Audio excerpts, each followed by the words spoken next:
I came to Atlanta for the Out on Film Festival and to represent Logo and the Alist New York, which is their new show that's premiering on October 4th.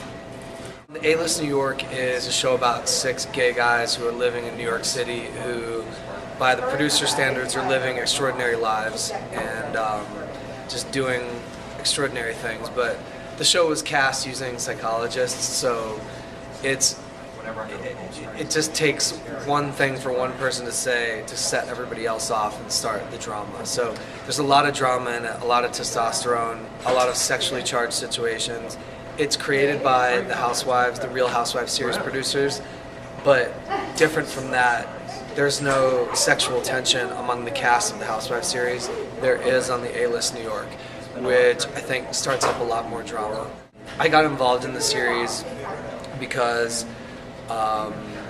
because casting called me and I went in, I did the interview and they told me a little bit about the show and I said, yeah, it sounds good, I'll do it if you guys want me. And like 3 days later they gave me a call and said they were green-lighting the show and that we were going to do it. Yeah, it's different from like Amazing Race or Fear Factor, just because those were competition shows.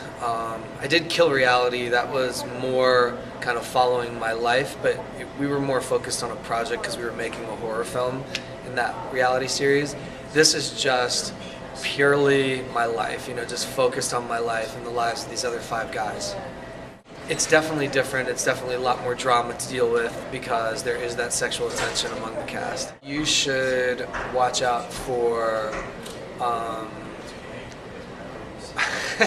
a lot of drama, some breakup action, some sexual action, a lot of fights, just a lot of people becoming enemies and then friends again and then enemies again, and it's kind of a reflection on what happens, I think, in a really tight-knit circle of gay friends. I think there are a few of us on the show who were a little more concerned than the others about how we were going to be portrayed on the series because we have businesses behind us that we need to, keep going and back up and make sure that we have credibility in those businesses.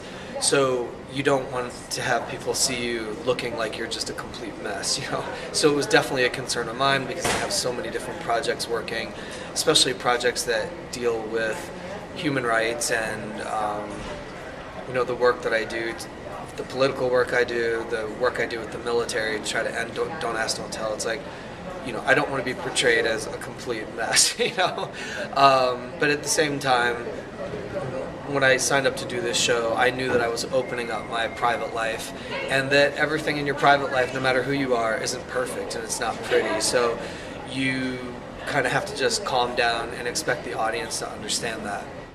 I think you should tune in to get entertained. This is the first show of its kind.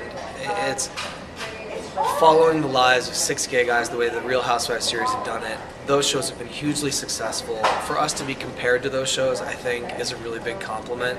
And, if you're looking to go into this show to say, oh my God, Alist New York is going to represent the entire gay community, please don't think that at all. We're just 6 guys. There's no way we could possibly represent the entire gay community. So just watch it for entertainment reasons. Don't watch it as something that's representative of our community.